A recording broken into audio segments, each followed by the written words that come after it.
Hi, happy Wednesday and welcome to Torah Today with me, with Chavi Rappaport. And our Torah is so relevant today and personal to me and you. Wouldn't it be amazing if life was just a little more straightforward and simple, without all the ups and downs all the time? Everywhere we turn, a new move, a new job, a new relationship, regardless, there's always the upside and the downside, pros and cons. No utopia here just yet.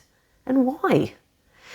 Because years ago, Adam and Chava ate from the forbidden fruit of the tree of knowledge, the Etz Hadat.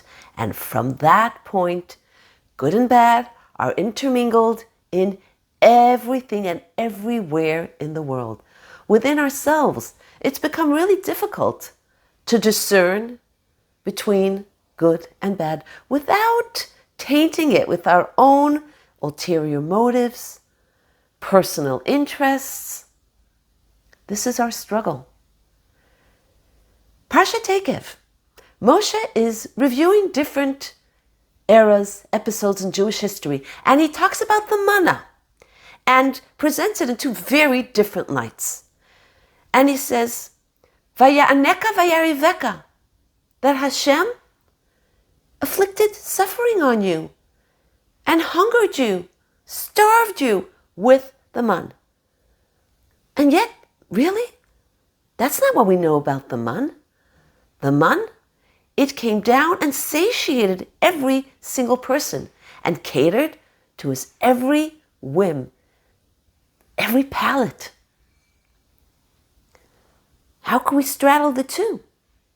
Well, on the one hand, yes, it was lechem osher, the bread of the wealthy man.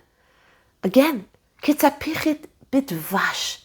It was like a waffle or a wafer in honey.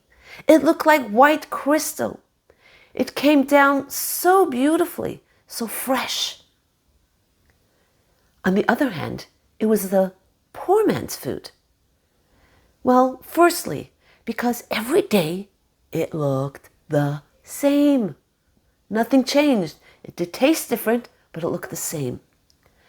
And even more, remember a time that you traveled as a guest and you had a nice meal, but then you weren't sure when the next one was coming, and certain feelings of hunger and uneasiness set in, even though you've just had a meal. That's what the Jewish people had. Once the manna came down, that portion was daily for that day.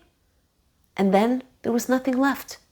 And you needed to wait for the next day, like a poor man waiting for his food.